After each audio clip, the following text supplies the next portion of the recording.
All right, well, we can call our Public Works Committee meeting to order.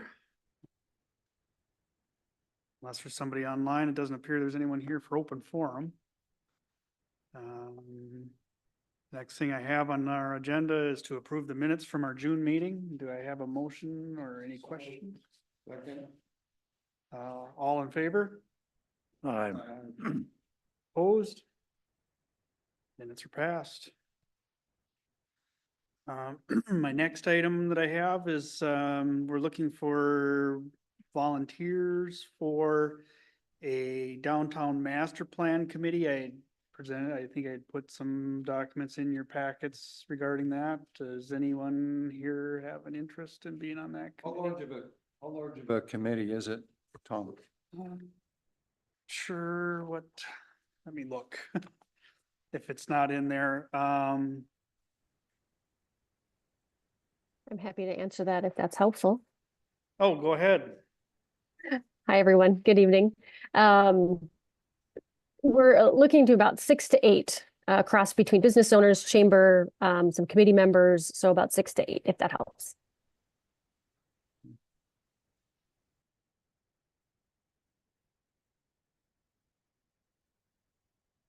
Are you interested, Tom? Well, yeah, I think that somebody from the Public Works Committee should be represented on the downtown committee, downtown master plan. That is nice of you to volunteer. Well. That's like, that's like. No, I think you'd be good. I don't think there's any motion necessary, just, if one or all of you would like to be on the committee, I guess that's. I There's think probably you room, Dill, for one more. I'm too old. Okay, I think I'd like to volunteer for that. Okay, Yeah. Be good. Certainly, I think it's reasonable.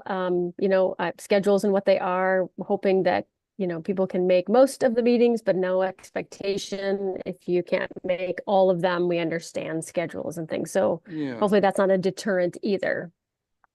So I'm assuming, Jenny, that it's kicking off, or it already kicked off? No, our first meeting will Is it be when? August 21st. Okay. Can't And remember then what there'll be page. a combination of in-person and Zoom meetings as well, and probably about 6 of those in total throughout the rest of the time.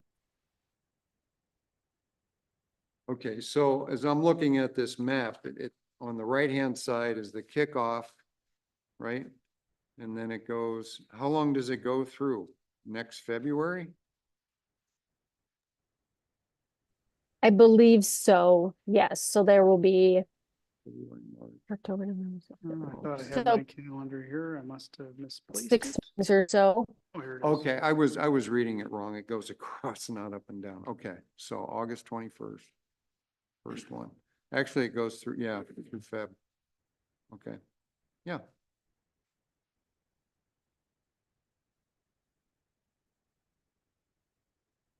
All right, well, I think that's all we need to do for that item, so. Thank you, Tom. I appreciate it. I'll be in touch.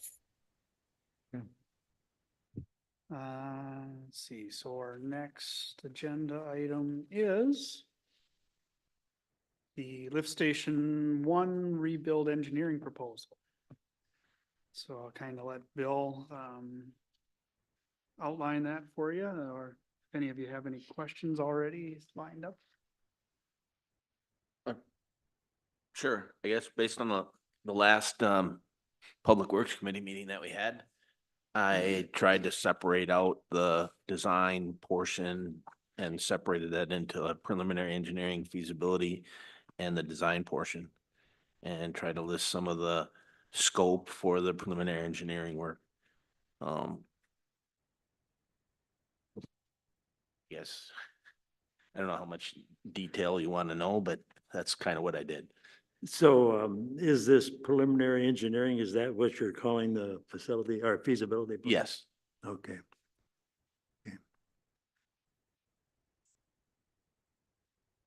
Well, I guess personally, are you done?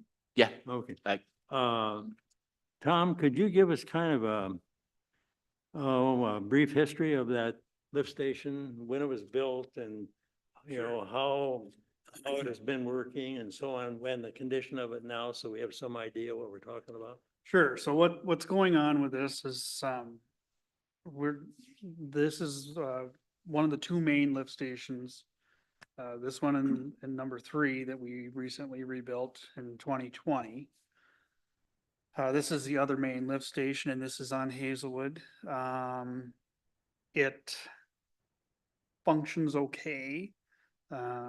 It does need a new, control panel. We're looking forward to that and we'd like to make it so that it is, so it has, dedicated backup generation. Right now, we have a portable backup generator that we share with it.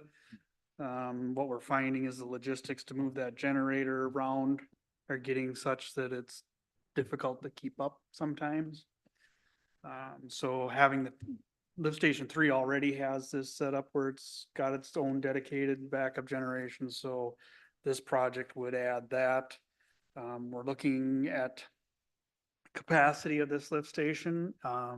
We believe we might be upsizing the wet well of this lift station, similar to what we did on number 3. We upsized the diameter, trying to give it a longer cycle time between pumpings.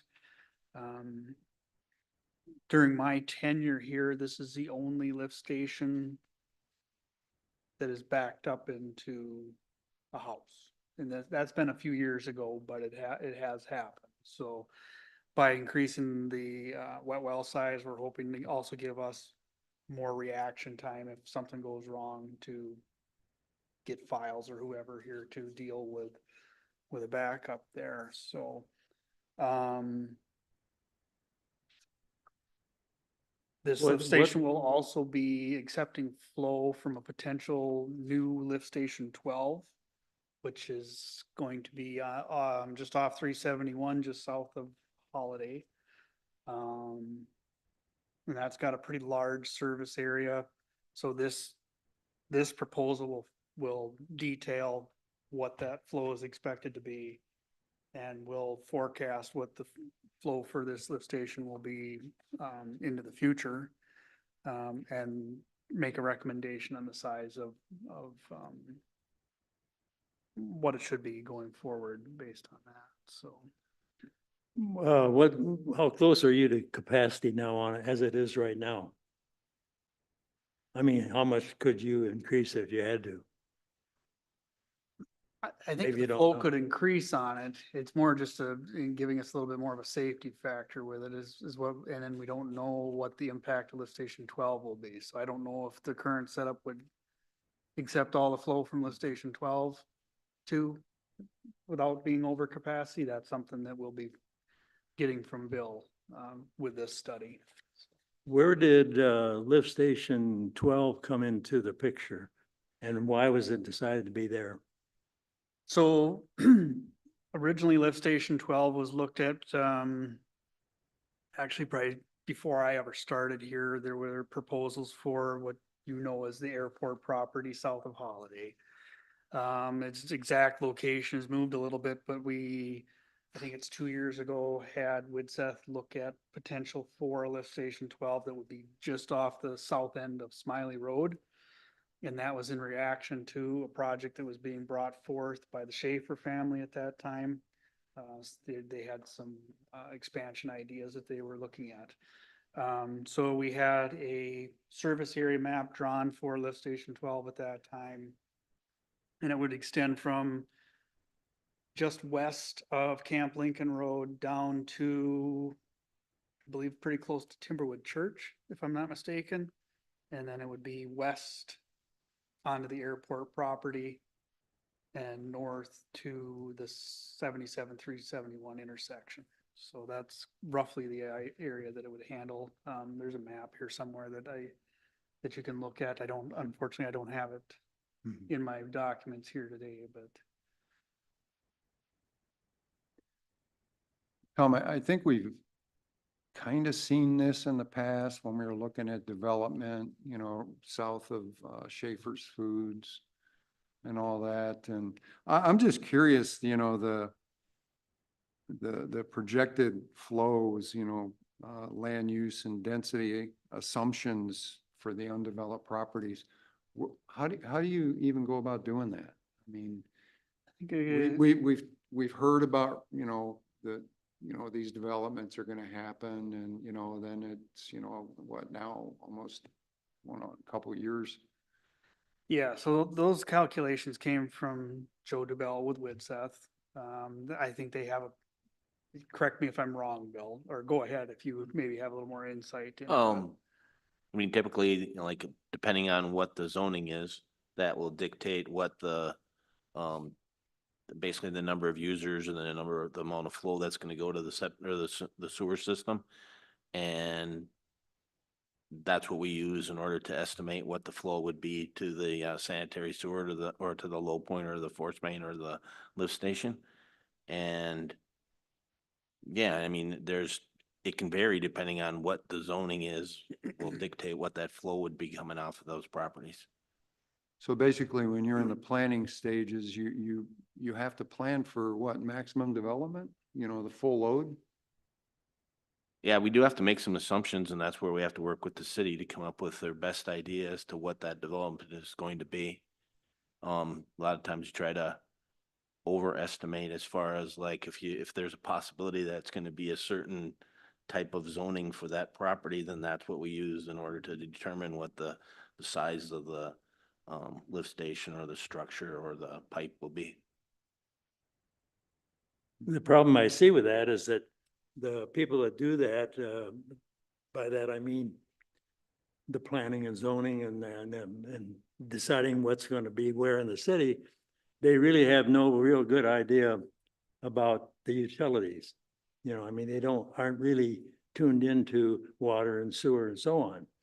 And generally, future development is usually utility driven, whereas whoever furnishes the utilities either makes known what they will be developing or they already have it there. I mean, a good example is down in the Twin Cities. That whole metropolitan area is determined by where the utilities exist or where they'll be furnished by MedConsult. Unfortunately, here and in a lot of small towns, future development is driven by who wants to develop what piece of land, and what happens is, like on the Schaefer thing, you know, you get all geared up about that to do it, and then it falls through, and you keep having all these things, and pretty soon, I think we lose track of what the general picture was to start with. And one thing now, especially when I see what they did out there east of what Grandview did there east of 371. The story has always been, and I've lived here a long time, is that they were never going to do anything with that. Well, you see what happens once they clear it out. And to me, that looks like a real ripe area to develop, even though they might say today they aren't going to, tomorrow they might do it. Right.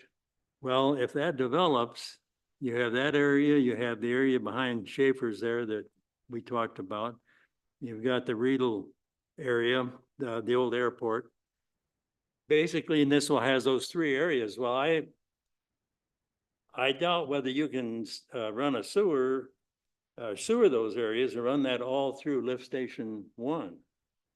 You know, lift station 1 has a long force main, and it's already 6-inch because it's long, I would guess.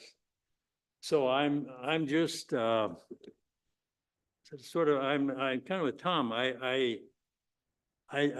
think that we're kind of pulling these things out of the air here as we plan this stuff, and without I don't know what the city's master plan says. It probably doesn't say anything other than the planning and zoning part of it.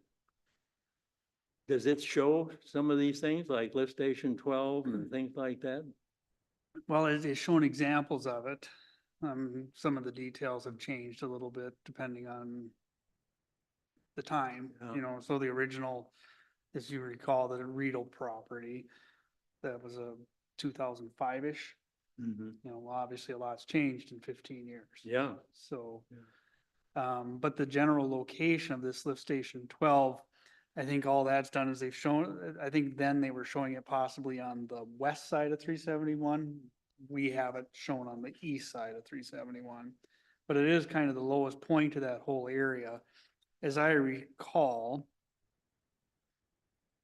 there would likely be other lift stations that will feed into either lift station 12 or lift station 1 to serve some of the areas that you were calling out where the trees have been cut on the Grandview property. However, most of, you know, the airport property, the Riedel property, as you know it, will be served by lift station 12. And the area that you were talking about with Schaefer's, that will be served by lift station 12, and all of that flow was programmed by WSN to go through lift station 1 at that time. Mhm. And so it was, as I understood it, it was capable of handling the flow. So what I couldn't say specifically was that with, the rebuild of lift station 1, so there's a little bit more capacity there, or was that as it existed at that time? To me, another, you know, there are other possibilities. For one, that lift station 12, the Riedel property, even the Schaefer's, that could go up over the hill and be tied into lift station 3, which probably won't handle all that, and even though it's new. But you do have a force main that goes from there all the way up to the plant over an area that's already made for it, you might say. I mean, it'd be fairly easy to put in a parallel force main. I mean, there are other possibilities, and I just visualize that lift station number 1 here could very well be out of date before it's built. All depends on what development happens here. Well, so the build that we're proposing for lift station 1 here is going to handle the flow off of lift station 12 if it's built. Yeah, but if that Grandview property, for instance, develops, lift station 1 can't handle I it. think we get back to that, okay, what are we building it for? What's the capacity? Yeah. And yeah, I think what Dill's saying is very interesting, you know, like just looking at the metro area, you know, you build where utilities are available. I mean, that's cost. You know, you're gonna build where the cost of putting the lots in, you know, you can sell the lots, you know, with utilities to it. Here, it almost seems like you're talking about building something and they will come, you know? Is the village, you know, absorbing the cost of that? You know, eventually it's gonna be paid for by the people who buy the properties, right? Or is this a shared cost going into it? And then you got a pretty good idea of what kind of development you're gonna see in the shorter term, as well as, you know, as it develops going forward. I think in the foreseeable future, I think we have a pretty good idea that where that development would be for lift station 12. Lift station 1 was gonna be rebuilt at this time, even if there wasn't a lift station 12 being built, just because of its age. Yeah. So on the advice of Widseth, we are pushing this flow through lift station 1 from lift station 12. That was determined, I believe, to be the shortest distance as opposed, and probably the most reserved capacity as compared to lift station number 3 that Dill mentioned. So, you know, we did make an assumption on the density of that area around the airport property, what that would likely come out as. And that's our best guess. You know, we've had several different entities that are proposing development in that area, nothing yet on paper. But I think, it would be wise for us to, if we're going to rebuild this anyway, to build it so that it could handle that capacity. Now, Absolutely, yeah. at a future point, if it goes beyond what we have shown with the lift station 12 analysis that was done a few years ago, if it goes beyond that, there would be options to kind of do what Dill was suggesting, and that would be a parallel force main running up the right of way where I believe where the Golf course. power line Yeah. cuts through. I'm not questioning the location of, lift station 12, somewhere down there in the hollow is obviously where you put it, but I'm questioning where you pump it to. That's what I'm questioning. Well, the nice thing about that is if at some point in the future, lift station 1 or the flow coming into 12 going to 1 becomes too great for 1 to take, right there at the corner of 77 and 371, you could jog over with a force main to head up Up the ditch, through the yeah. golf course like you suggest. And so that I think has been looked at, but it's just not time for that yet. So that'll be an expense too. So I can't speak real well to that, but I do know that it's a possibility. And before Joe, Mark Hallen had suggested that too with Seth. So Right. I think that's, I had a conversation with Mark Hallen about the sanitary sewer system, lift stations and where force main should be. And he did say that a lot of these areas that you're talking about have been looked at and basically analyzed at a feasibility conceptual level to figure out what the best location or where improvements need to occur. And I think the conclusion that came out of all of that was keeping lift station 1 and See, that's what I would like to see though, Tom, exactly what he said. I'd like to see this feasibility study look into that because it's all part of it. I don't know what's driving, putting in basically a new lift station number 1, but it doesn't sound like it's something that has to be done tomorrow. tomorrow, no, but very soon. Well, it's going to be a very expensive lift station because of where it's located. Right, And it's going to be expensive to build because of where it's located. right. And I haven't heard a whole lot of reasons to do it tomorrow. Well, I'll give you one. I think I mentioned it at the start of the meeting that the electric panel on it Okay. is, Okay, and that could easily be It's big. replaced. It's sitting up above ground. That could be replaced without spending over $500,000. and we want to add backup generation. That could also be done. If we're gonna go through that expense, we want to size and build the panel and the generator to deal with the lift station 1, the size that it'll be in the future, not what it is today. Well, I'll bet you that that can all be done for a heck of a lot less than $500,000. Oh, I would imagine you're right, but then A it would- lot less. It would be sized for today's flow, not tomorrow's. Well, control panel doesn't really have a whole lot to do with today's flows.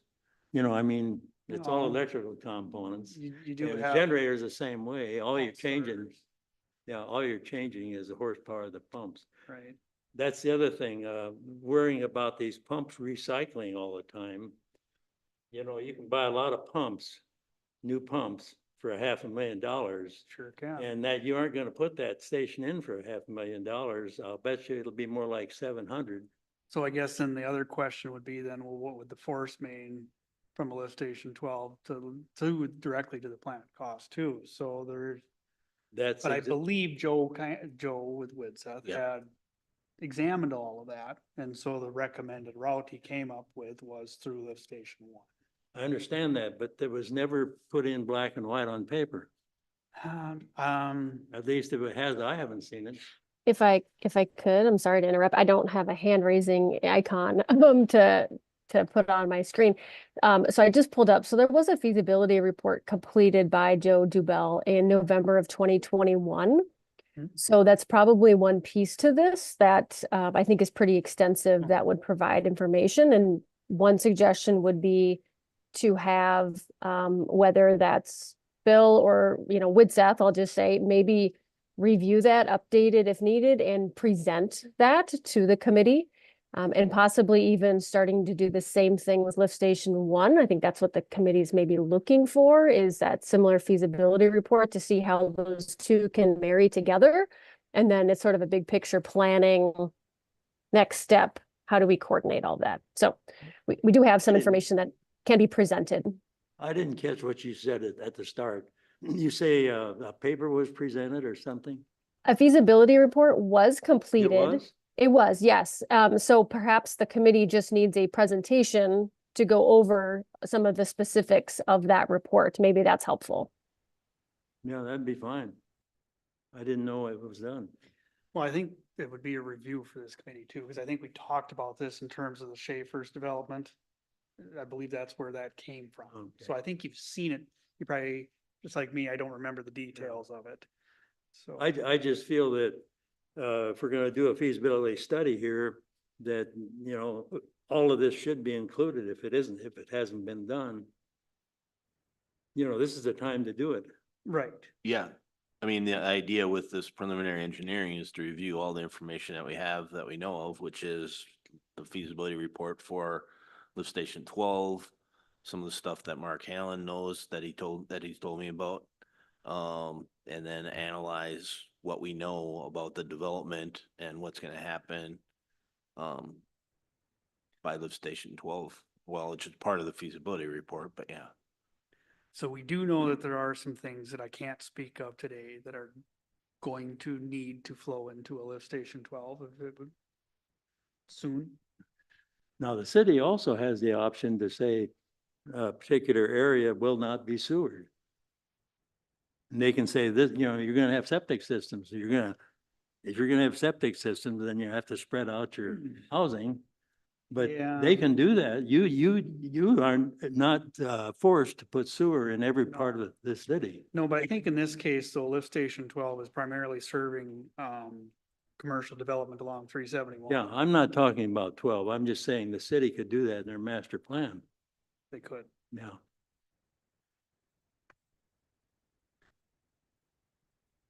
So,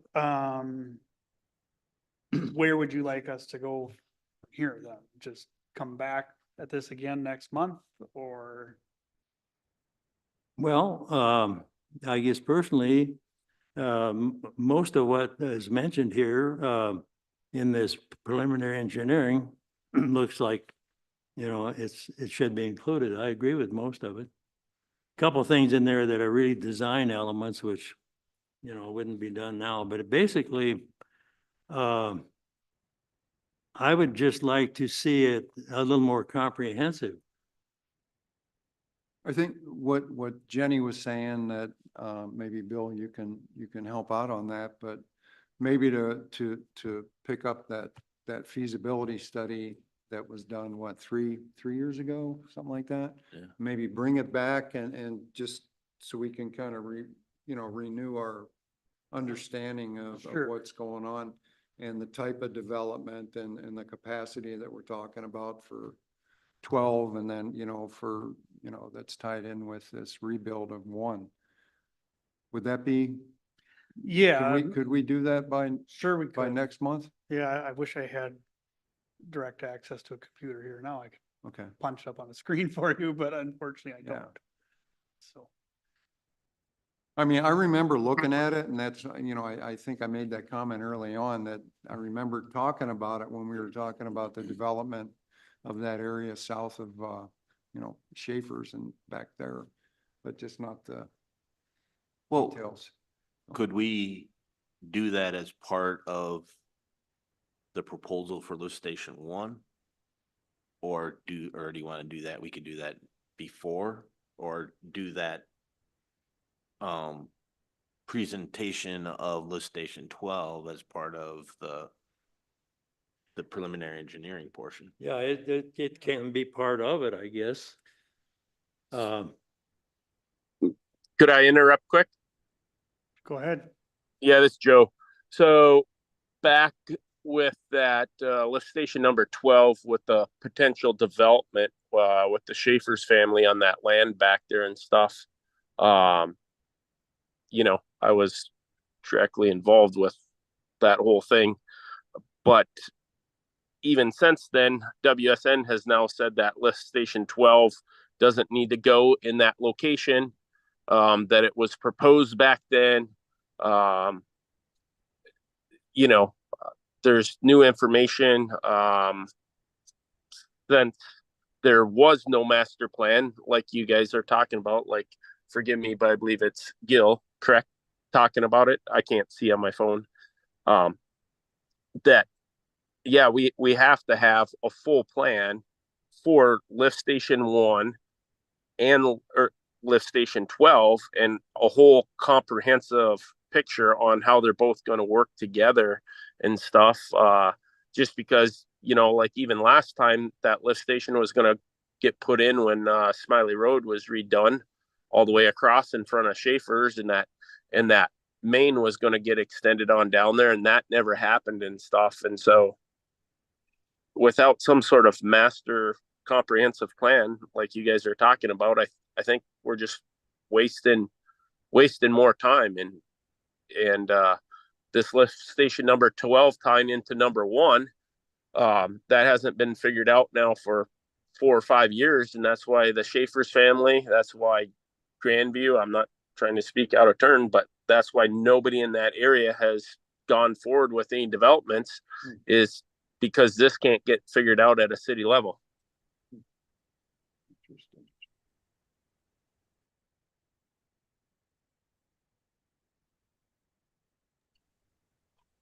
Well, I tend to So- agree with him. What do you suggest, Joe? Well, I suggest, I agree. I think a full new study needs to be done, just because even a couple months ago with the city looking at purchasing the land across the road, WSN just presented a new location for lift station number 12. And so that's new information than it was 3 years ago. And so I feel every time this gets brought up, the target's moved. New set of people from WSN looking at it, and here we go. We got a whole new ideas, and now it can be done differently. And I'm just going, hey, like I agree, it needs to be put in black and white on some paper and stuck to, because it's changed so many times, and we're just wasting our money without a comprehensive plan on how the sewer is going to go for the entire city. So yeah, I don't know what that plan looks like, but I agree with what you guys are saying. We need to look at it and get an actual plan put together on paper on how it's all going to lay out all the way through, and then from there, a timeline on what should be done in the correct sequence, so we're not wasting more money, or we're not just tearing up a road that we just paved 2 years ago because we got to extend the force main down because we didn't do it 2 years ago when we asphalted the road again.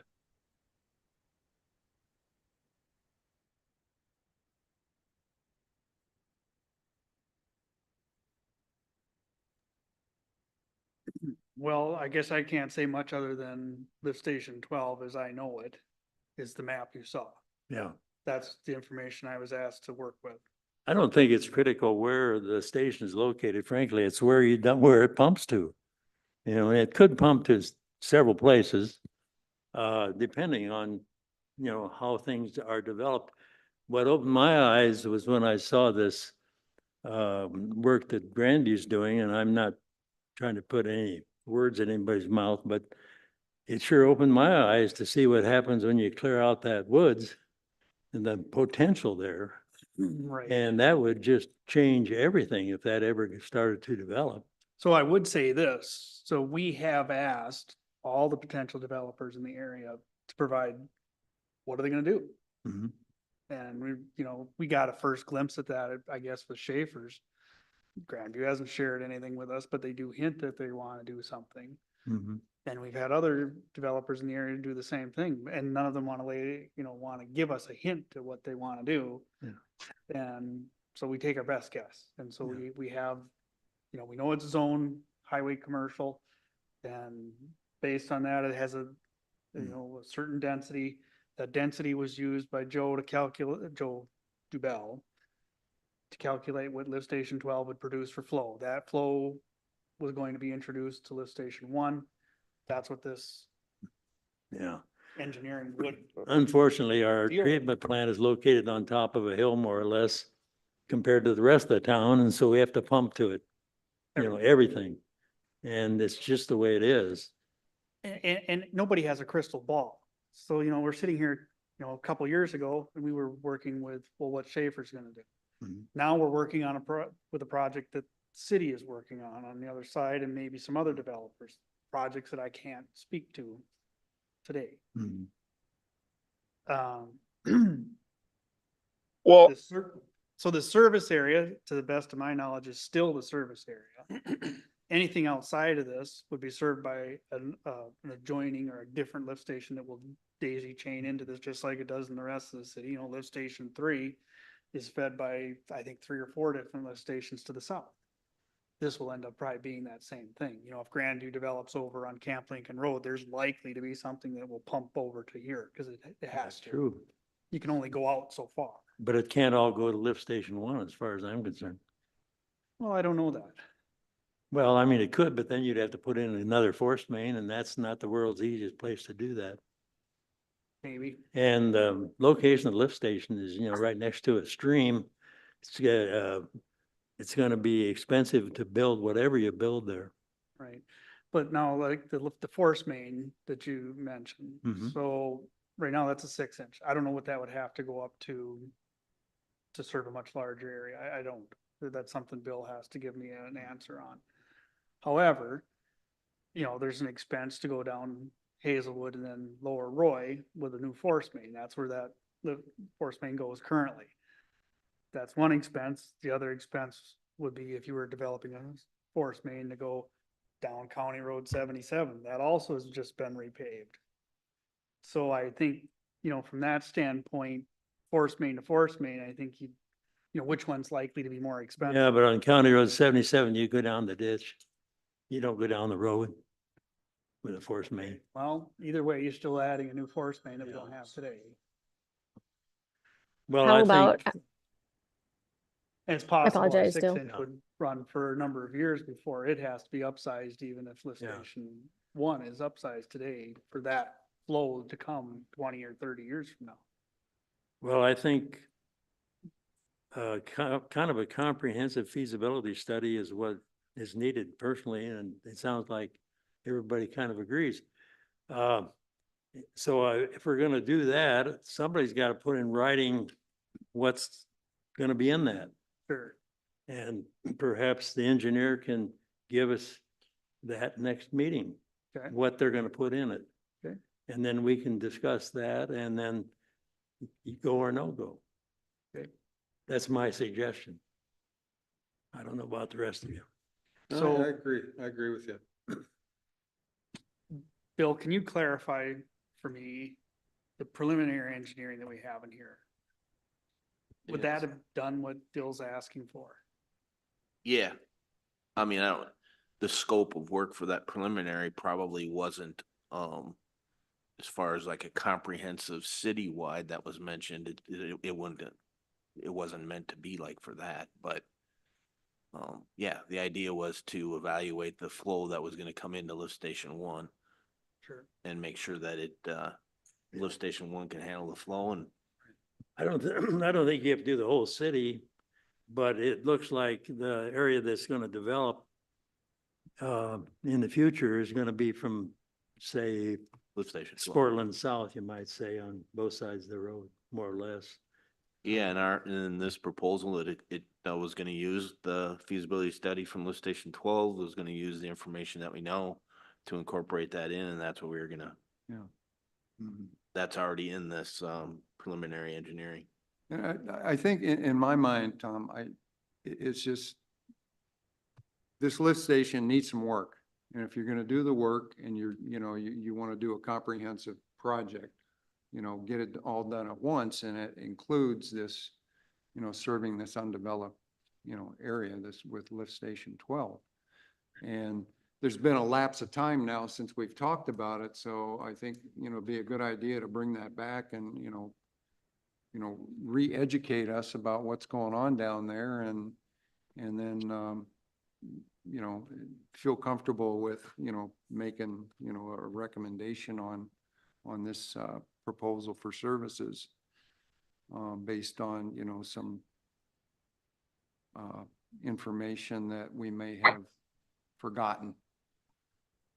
I think Joe has a comment to make. Yeah, Go I ahead, agree Joe, with I'm you sorry. guys.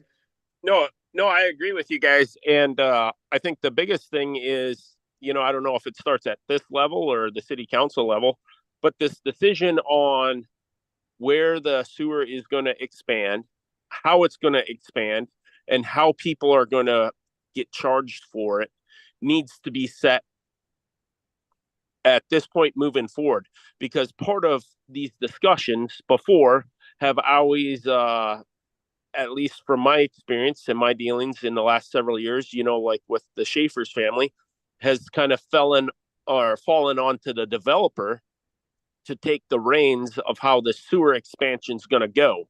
And because of that, and the price point and the way that it's set up, that's why nothing's happened, because right now there is no real plan for that for the city, and it's not feasible for any developer to develop the city's sewer system.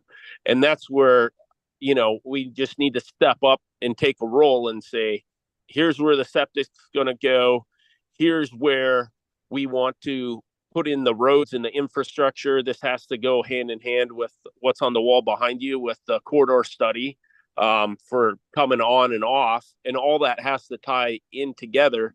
But that's why it's important to get this big plan put in place, because it's just not us either. It's MnDOT that I feel like we need to coordinate that with what we're doing and what they're proposing for new frontage roads along that area too, and how that would impact this whole area, and timing on all this also.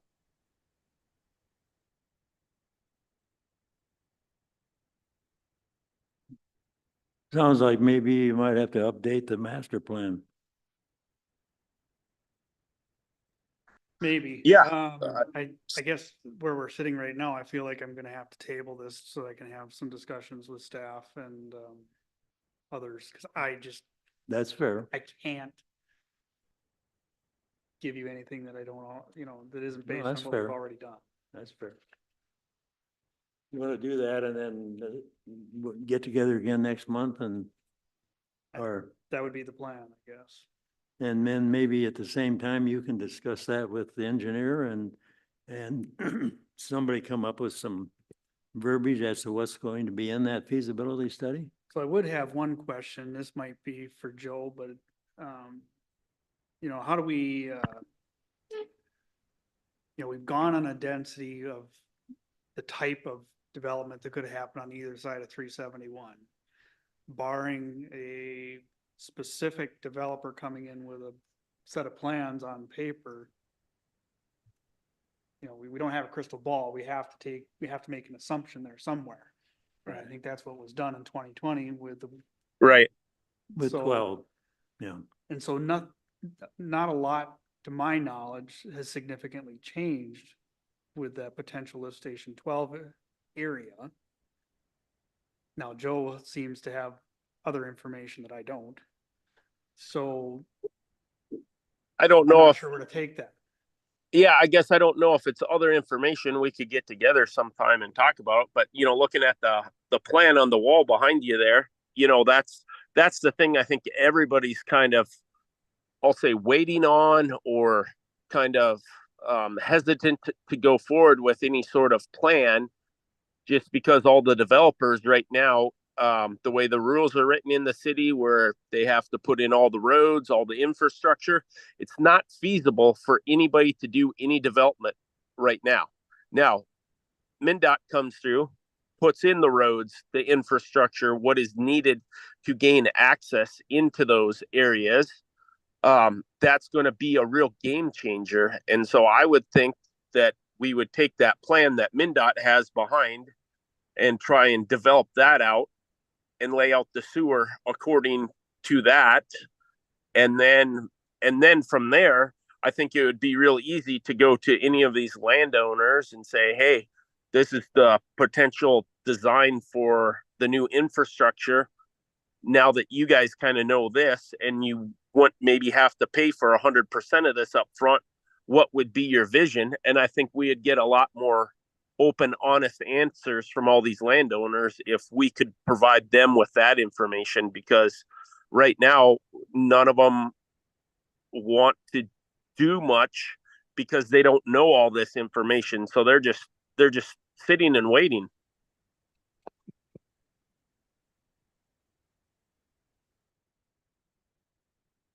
All right, well, I think we're kind of reached a little bit of an impasse here, so I think we're gonna have to have some discussions outside of the meeting here to, get a better idea of a direction going forward, but. So I would ask, for a motion to table this until our next meeting. So moved. Second. All in favor? Aye. All right, so moving on. Our next item is the 2025 road bond engineering proposal.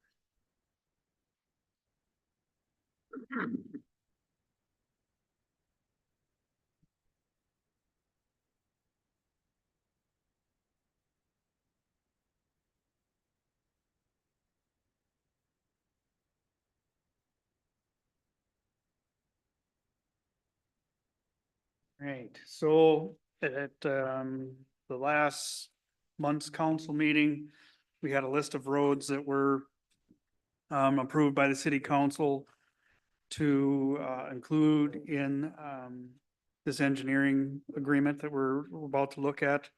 You'll see them on here. There is one change to be aware of, the alley on the east side of Main Street. That will be in the 2026 road bond. Just to be aware of that must have been a little bit of an oversight or, not a clear understanding, I guess, but otherwise, all the other roads that are on here, are part of what we are proposing for a 2025 road bond. And if you look through the agreement, it's listed out by road, what general idea of what we intend to do. Most of these roads, there's not a lot of significant change to them as far as, where they lay or, the purpose of them. It's mostly, a reclaim and a resurface. Some of them have, an asphalt gutter in places. We're looking to upgrade that to concrete. And I think that's outlaid in here. The one road that I know has one, little adder to it, and that is something that we would have to, it'd be an option that we'd have to decide. And that's, Upper Roy Lake Road, whether or not we're adding a bike path to that. Right now, we're proposing that bike path would likely be, a painted bike path on the shoulder on both sides. And kind of for Bill's information, because I think it wasn't real clear, we had gone on a map of future bike trail, I'd say wants. We had it show, we had on Upper Roy, we show it stopping at Roy Lane, or, Edna Lane, excuse me. It needs to go to the. Lakeshore. To the lakeshore line.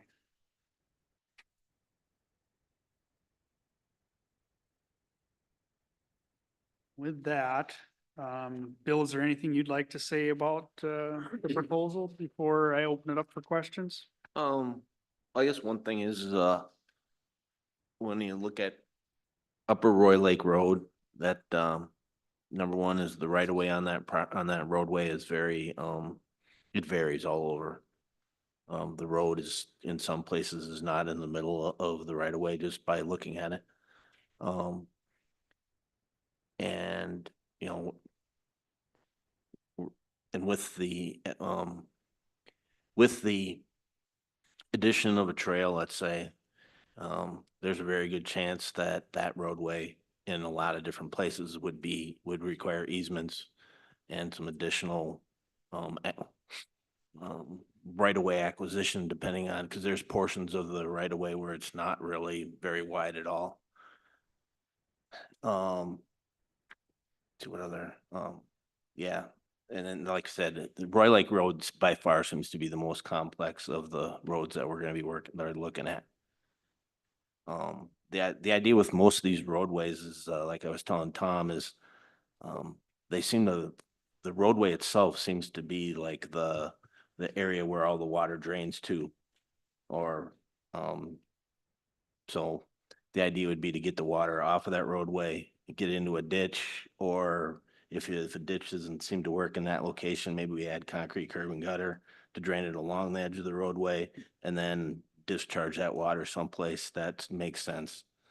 But there's a lot of those roadways where there really isn't a ditch system or any type of a method of keeping the water off of the road, which the water and the roadway are, they don't seem to go together. That kind of wrecks the bituminous pavement. So So we reviewed those issues last meeting, I think, when Yep. Tom, you brought all those pictures Right. Yep. to the, yeah. So what I did was I incorporated Tom's pictures and all those things that he found into the proposal that we have here. Try to identify the areas, or not necessarily identify the areas, but come up with, like these roads are gonna need this concept or this type of So for these right-of-way issues, Bill, you're gonna identify where there are right-of-way issues with this agreement? yeah, I mean, well, what the way that this proposal is written is that we are not preparing, it would be an extra to do like create the property base. So we'd have to add on to our fee for that. Mainly because, like we didn't really know at the time if we were gonna need that. Like I have a feeling that we're gonna need it. I'm pretty sure we're gonna need it on Upper Roy Lake Road, but are we gonna really need it on some of those other ones? My thought process or design process would be, maybe with like the first thing we do is we come up with alignment and a rough profile, kind of a rough cross sections, kind of determine roughly what our, where we want to put the road and what the construction limits would be. And then we kind of base moving forward with, doing right-of-way acquisition and easements and stuff like that based on our, I don't know, 20-30% plan kind of, to figure out where these problem areas are going to be. What's your estimated construction costs for all of these together? We are kind of fine tuning it a little bit, but it was roughly a little over 3 million. 3 million for all of them together? Yeah, like 3.2.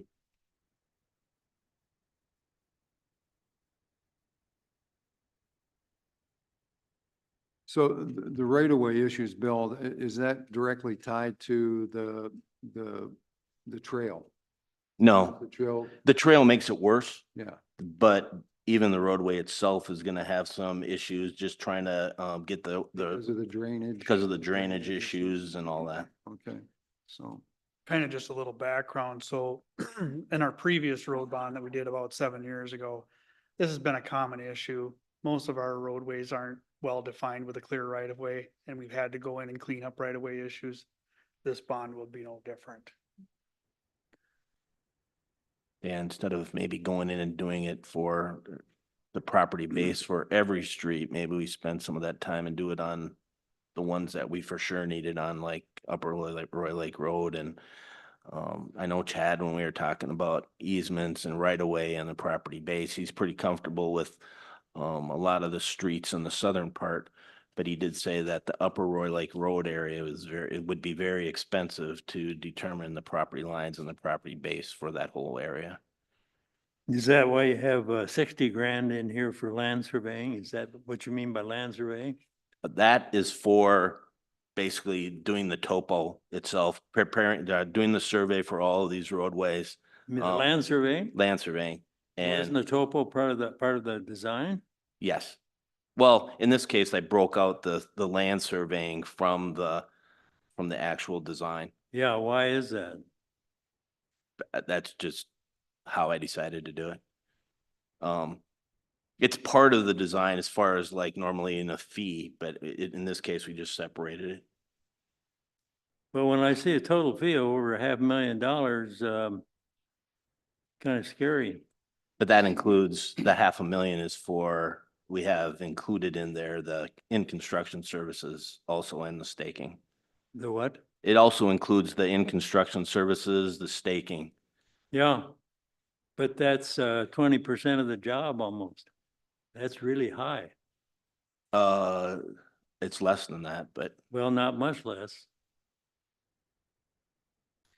10% is One comment and 320,000. suggestion one Pardon? comment Go I ahead, did Jenny. email to Tom and Bill, thank you, was to consider separating those two components out, to say, design separate from up to basically the bid process, and then moving into the construction as a second contract. We did that with the Gull Lake Trail. Because yes, I would agree with Dale. It's a big number, and just taking it kind of one step at a time might be the way to go. So we have done it that way in the past. I just wanted to offer that as a comment to consider as you kind of work through all this. Thanks. Well, in the industry, by that I mean the consulting industry in this thing. Fees in general are based on the construction cost, the actual construction cost. I mean, they've been doing that for years, and that's basically the way we did everything. Rarely did a fee for both the design and construction supervision and staking go over 12% for the whole, and that was high. And when you have a job like this, where you have a lot of material, which amounts to a lot of money, this 20% is just out of line. That's way out of line. That's my opinion, but I base that on past experience. So I would, like to see you sharpen your pencil on that a little bit. I don't know how, like land surveying, how many properties are you going to be surveying? well, we're not, what that means, or what we're doing is basically we're topoing the roadways from beginning to end. Yeah. There's roughly 33,200 lineal feet of road. And so basically you're surveying it from, I don't know if necessarily right away to right away, but at least down to where the ditch or the drainage would be down at the bottom of a hill or the top of a hill, from one end to the other. And then the plan was to pick up property corners that we could find along the survey and incorporate those into the drawing. And then the 60,000 also includes creating the mapping, showing all the existing surface features. And usually we call Gopher State one call, and we get them to come out and locate the utilities also. See, in my experience, that's usually part of the design. It's all incorporated in that. On a job like this, where there's a lot of material involved, the general trend would be to, if you based your fee on a percentage of the construction cost, it would be a lower percentage because you have a lot of material involved, which raises the price of the job. Whether you put on just curb and gutter, say, or whether you do the whole road in curb and gutter, the engineering is almost the same. All the design mixes and all that are going to be state. Everybody uses the same thing. So your spec is basically what the state spec is. So that just seems to me, to really be high. That's the only way I know to look at these things is based on a percentage, because most engineering that I've done, and I've had a lot of experience, and I know a lot of other engineers that are in the same business, and we always go by the percentages to figure out roughly what our design fee should be. You know, and this is We use that as a guide. That's, this yes. is really high.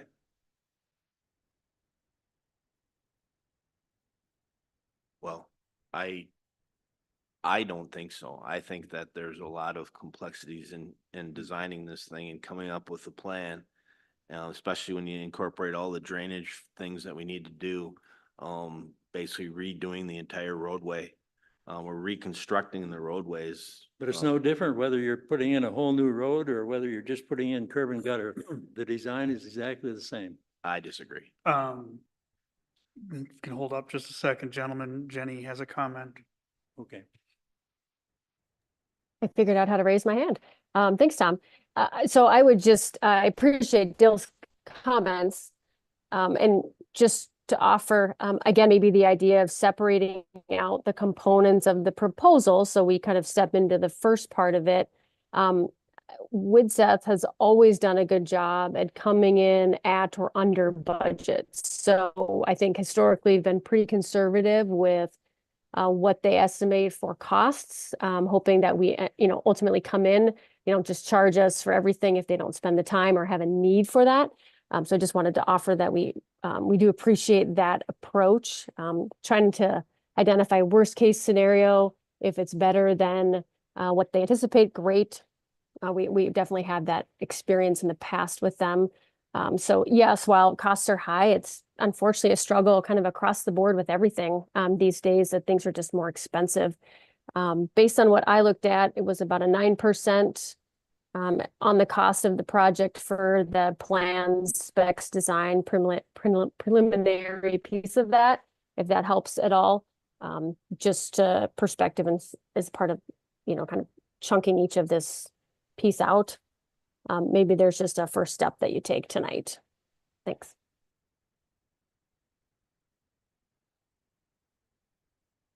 Well, it's almost like an open-end contract. If you make the price high enough to start with, you're never going to have to worry about reaching it. If you make that estimate high enough to start with, you're safe. Right? Well, I certainly think the idea is not to come back to say, oops, we need to spend more money because this came up. I mean, that's the trade-off there is you don't want to have to come back and ask for more because we didn't account for something. It's to try to cover all the bases, and then hopefully things don't take as long or aren't as complex. But there are some, some of the components of this where we'll have to look at that right away and say, how are we going to handle whether it's right-of-way acquisition or other pieces of that, because that can certainly drive up cost from a design perspective and or from a property acquisition needs. I'd want to certainly know that as soon as possible so we can address that and come up with the right solution. That can be a separate item. And I understand what but- you're saying. But the design. Right. If you base that on the percentage, say, instead of coming up with a figure to start with, a percentage of the actual construction cost as bid, the low bidder, then say if I'm doing the engineering, if I can't do it for that, well, that's tough.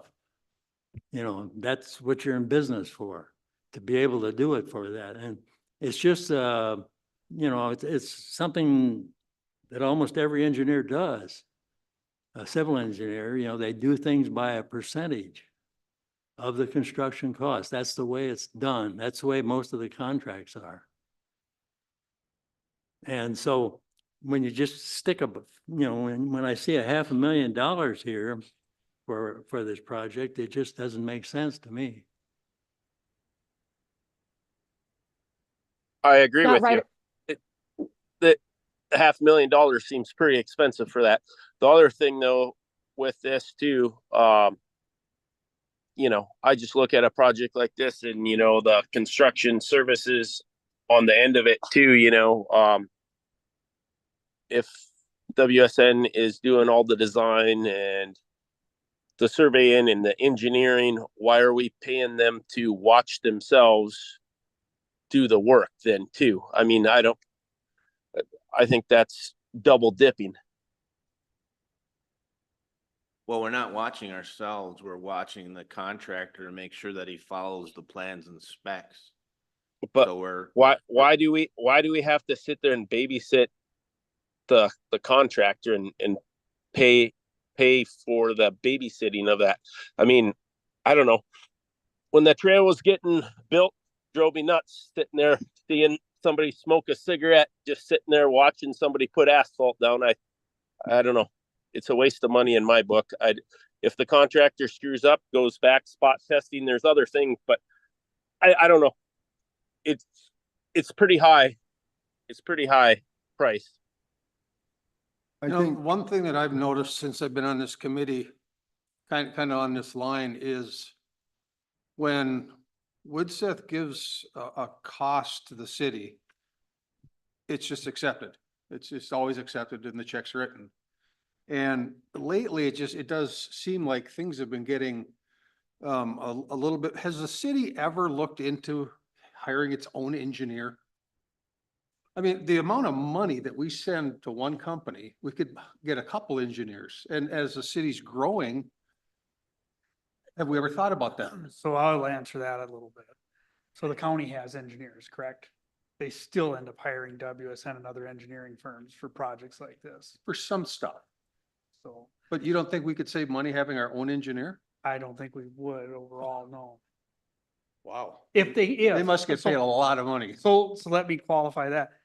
If they could do all of this work, yes. But I don't know that they could. Well, that or even some of the oversight, having a city staff member sit there and watch and say, hey, this is getting done correctly. You had spoke to that a little bit yourself, Tom, too, on that last one. But yeah, I don't know. The Problem price with is the pretty high. staff- The problem with staff watching this is this. Sure, I mean, we could do that, but who and when? Because in the Right. summertime for myself, just speaking for myself, I'd love to sit and watch this stuff, but it's impossible, because meanwhile, the rest of the business of the city is going on, so it's just not possible for me to sit there and watch a project like this. I can be aware of minor things, and I have corrected a few minor things with projects we've done in the past that I've caught.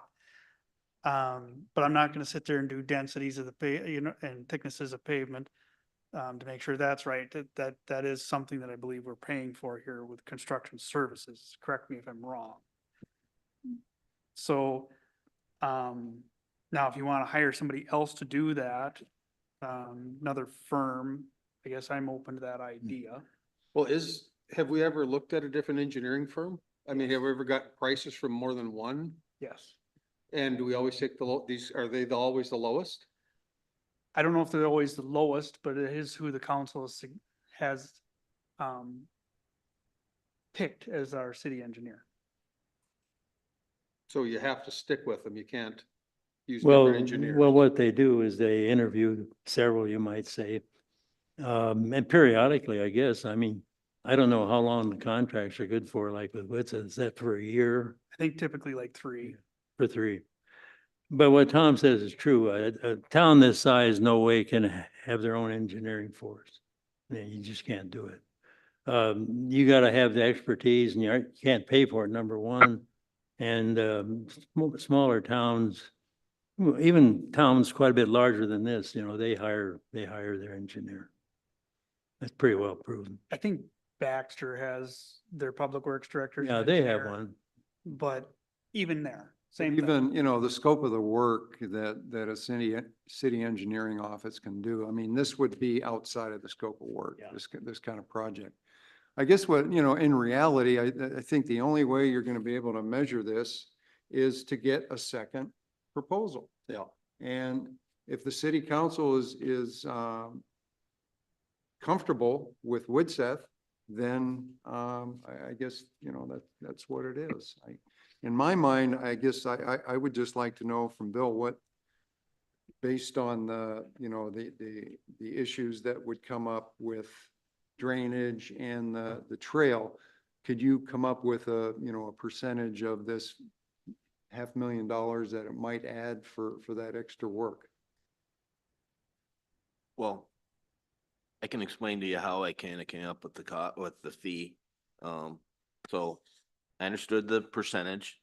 So the way I did it was I looked at what I thought the scope would work would be based on what Tom provided and what I saw and the pictures and all that kind of stuff that I had. And I went through and I said, okay, if I'm gonna do the design on whatever street, pick one, it's gonna take, engineer this much time to do the design. It's gonna take a technician this much time to draw up the plans. And I kind of went through the whole thing like that, from beginning to end, all the different streets. And then I looked at, I compared that value to what, you know, like a certain percentage, like, usually like 8% for design, 10% for the, in construction services. And I was very close to the 8%. And that's how I came up with that for the design portion of that, which included the surveying, the design, and the bidding. So that's how I came up with that. And then the in construction kind of looked at it just in a similar fashion and said, okay, we're probably going to work on this from May through September or October, off and on, and said, okay, it's going to take them this much time probably to do all these different streets. And, you know, this is what I think the technician or observer is going to be out there. And so that's how I kind of tried to do it. And again, I did that initially, and then I went back and I compared it to the percentage. And for the most part, we were under that 8 or 10% for each one when I did it that way. So it wasn't just come up with the construction cost and go 8% or 10% or whatever. I actually tried to figure out the scope Based or on what based on the complexities of Exactly. the project. yeah. What I was asking though is, you had said that this will not be the bottom line because of these other things that are coming into play. Right. The rights of way for drainage, you know, Right. issues and trail issues. What might that add to this? Just approximately.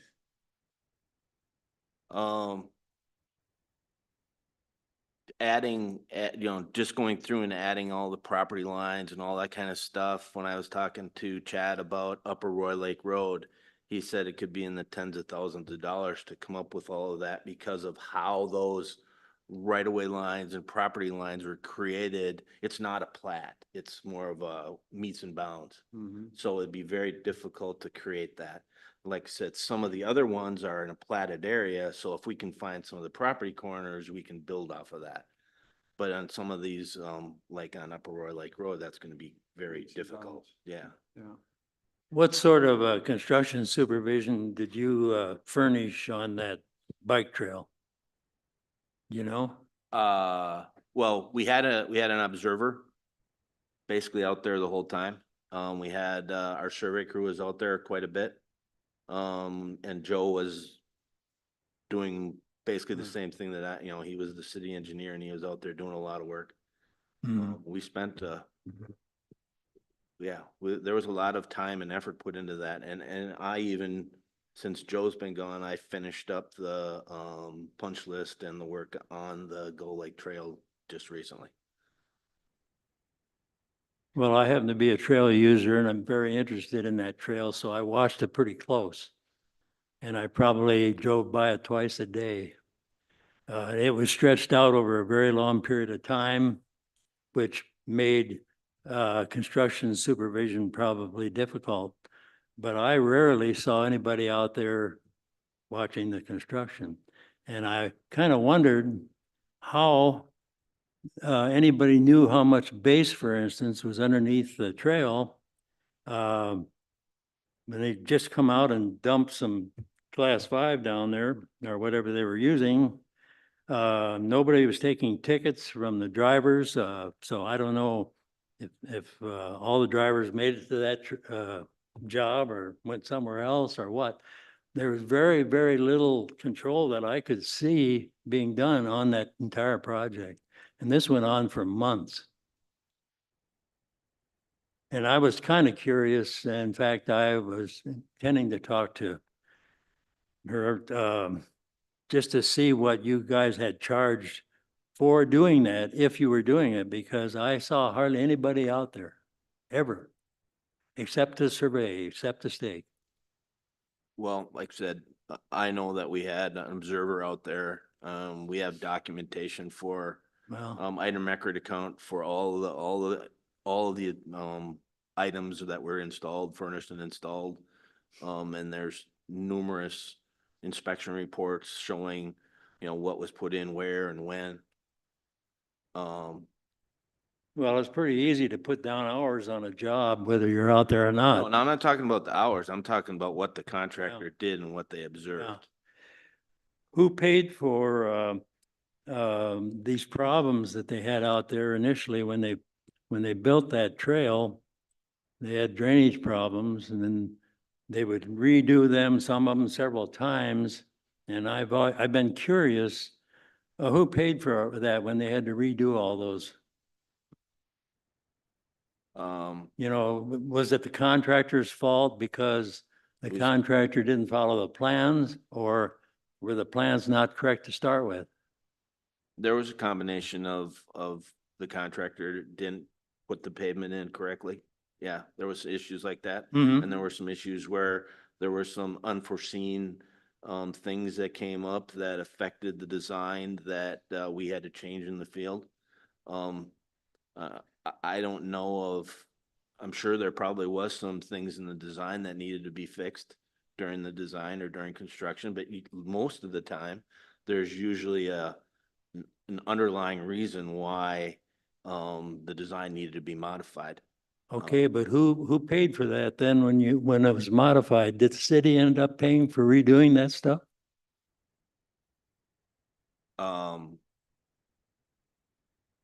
Well, the I mean, did that end up being an extra item? in some situations, yes. It seems to me that, do you have errors and omissions insurance? Yeah, And is that required on this job? yeah. Wouldn't that take care of some of this stuff instead of the city paying for the problems like that? Hold up a second, guys. Jenny has her hand up. Go ahead, Jenny. Thanks, Tom. The questions you're asking, Dylan, are good ones. Not just was the thing, and it was exactly what that was. There was a combination of a lot of different pieces to that trail project. So I would say, yes, we're still working through some of the final details. Some of it is due to contractor, they put some things in and needing to come back, repair things, that's on their cost. There's things where the just wasn't working the way that maybe on paper it looked like it would work. So sometimes you have to go back, and then, whether that's a city cost or, an engineer cost. I mean, we work through those things, each as they come, but I mean, there are a handful of things with that project just because of the length of it that I can't answer. It's not the one answer to satisfy your question. It would be depending on the specific location and the circumstances that would depend on the answer. So we could certainly talk more if you want to kind of get into some of those specifics. That would be helpful. I can probably help navigate that with you, Dale, if you'd like to do that. Yeah, I But, don't want to take a lot of ju- time at this meeting. And I've wanted to do that, but you've been on vacation and so on, so I haven't done it. But I will definitely do that. I'd like to see the pay Sure. estimates and so on. Can we look at this as just the kind of what Jenny was alluding to a little earlier, just the first two items on this agreement of the land surveying and the design and specs? Do you think those two items are in line for what is being I'm proposed? sorry. So Which- are you talking about like what Jenny was saying, to maybe break this contract down into, well, Yeah, they because the break conversation. the proposal down into two contracts? Yes, Yeah, I think the Are you first talking two, about the road now or the other? the road, yeah. You mean on this last page here, 6? right. Yep. So you I think have, that would be reasonable. I think we're getting kind of bogged down in construction observation. And if we can push that to next month or a later date, and just focus on the surveying and the design, is this a reasonable proposal, or should we ask WSN to come back with two new contracts, one for land surveying and design and another one for the bidding and construction services, and then reconsider this? I don't think it matters because they're the only one playing the game. Whatever number they put down, you're gonna take it. I mean, we could go through all this stuff, but the bottom line is they give you a number and you say, okay. Or not you, but the city says, okay. There's no, you don't look at anybody else. So in my mind, what difference does it make? That is not to be fair, that is an option for the city council to do. They could open this up for other Right, engineering that's what I said, firms. that's why I said the city. I didn't mean you. I meant Right, no, I city. understood that, yep. So it's just a lot of extra work for what? I mean, the number's the number and there's nobody else that can say that number's, well, we can do it cheaper because we don't have that option. Well, if I Well, could it's jump in not there. unusual Quick. to have, on a job this size, that's a large job, 3.2 million. It's not unusual to have two or more engineers Yeah. interview for that, Joe, what is but that? that's up to the city, What that's is not that up to with us. City That's right. council. Could I jump in there quick? Yeah, Yeah. just based upon all the numbers and, the inflation that's taken place, since 2020 or whenever. Yeah, I think with the millions of dollars that we're looking at spending and stuff, kind of alluded to this last meeting, the city needs to come up with a process of doing this rather than just taking the number and going, because depending upon who you listen to or talk to, in different markets around the state, even that I'm involved in, price is very huge. And, I do think that it would be reasonable for the taxpayers to get this bid out by somebody else, just based upon the dollars that we're looking at. I mean, at the end of the day, I don't want to pay more taxes than anyone else. And with as much as stuff is costing these days, we have to go about it differently than we have in the past, I believe. Joe, are you talking about bidding for the project or bidding for the engineering proposal? The engineering proposal and the whole project and looking at it. And then also too, to Gail's point there, too, what he was alluding to with the trail, at the end of the day too, we got to make sure that somebody's accountable. At the end of the day, if there's something wrong with a project, the city's not responsible. Engineering's responsible. The contractor's responsible. There needs to be responsibility hung on the people that are doing the work for this, and not come back at an additional cost to the city. And I don't know, maybe as I listen to this too, maybe the city needs to be more involved in helping write or dictate what exactly we want done and performed and how we want it done and performed to some manner. I don't know what that looks like or whose responsibility that is, but as we continue to move forward with these road projects and being the 4 times the cost they were 3-4 years ago, we got to go about this whole thing differently, in my opinion. Jenny, you have a comment? Thanks. I would just say, addressing the consistency component of this, the city's consistently used the engineer for road projects. Not right or wrong. I'm just saying that that's been our process in the past, is to use the city engineer for this. Now, when we do a trail project unique or a roundabout project, those went out to bid, things like that. Certainly can opt to really take either path. I just wanted to offer that we have used our engineer for road projects, I think, just because of the history and the knowledge. That's not to say you have to, just offering that for. Yeah, and I don't disagree. And I think consistency is good. and having one company like WSN there is good.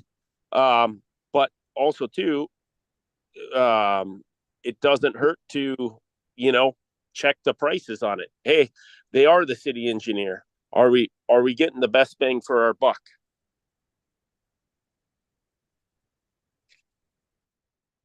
So that's something we can't decide. That's council.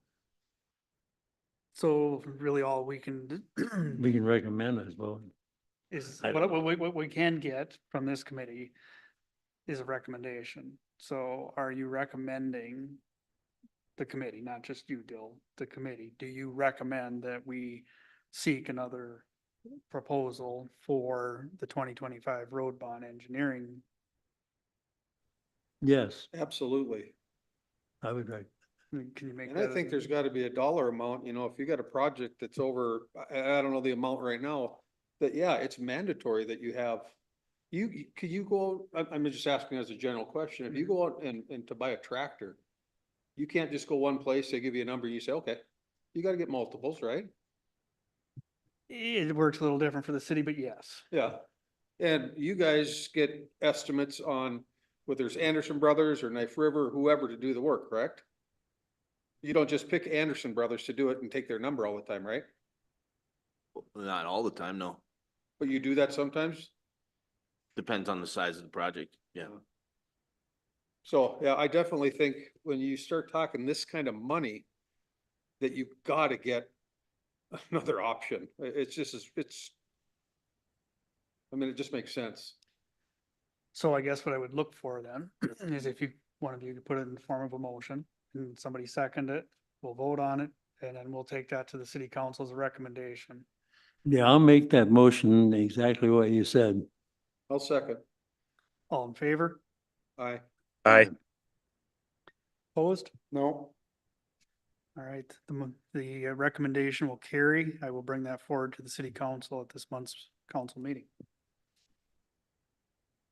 Moving on, our last, agenda item are any committee member concerns or questions? I guess the last 20 minutes could have been on that one. Sorry. That's okay. No, it's a chance for you guys to comment on anything that you might, we haven't gone through, so. Just going through the FYI section then, hearing no other committee concerns. You have the council report is in your packet. And our next scheduled meeting would be August 28th at 5 p.m. Maybe just a quick question on that. Is there anybody who plans to be gone?